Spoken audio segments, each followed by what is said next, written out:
month before the town finally fell securely to the Americans on June 14.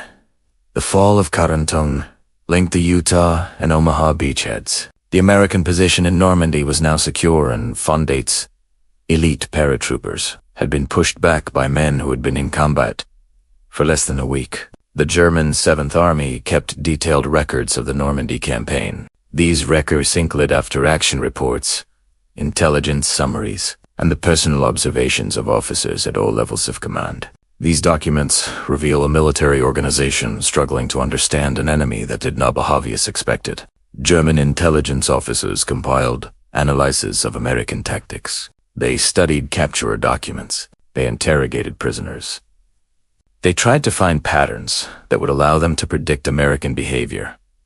They largely failed. A German report dated June 20, 1944, known as the von Rundstedt Report, number 55,044, attempted to summarize what had happened. The document noted that only in the American bridgehead north of Counterattacks were the enemy airborne troops in the direction of the coastal defense after tough fighting for days. The phrasing revealed the German they had expected to crush the paratroopers quickly. They had fought for days, merely to contain them. The American paratroopers did not follow predictable patterns because they were not trying to follow patterns. They were trying to accomplish objectives. When one method did not work, they tried. When conditions changed, they adapted. They were guided by goals rather than procedures. This goal-oriented approach was second nature to American soldiers.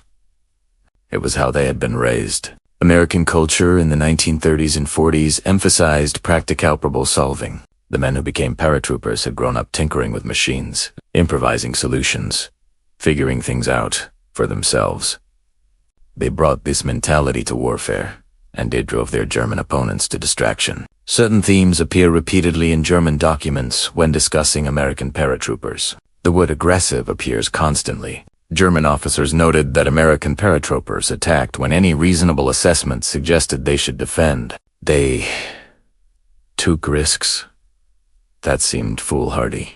They pressed forward despite casualties that would have caused other units to fall back. The word unpredictable appears almost as often. German intelligence officers complained that American paratrooper units did not behave according to rational military principles. They did not wait for their supply lines. They did not pause to consolidate.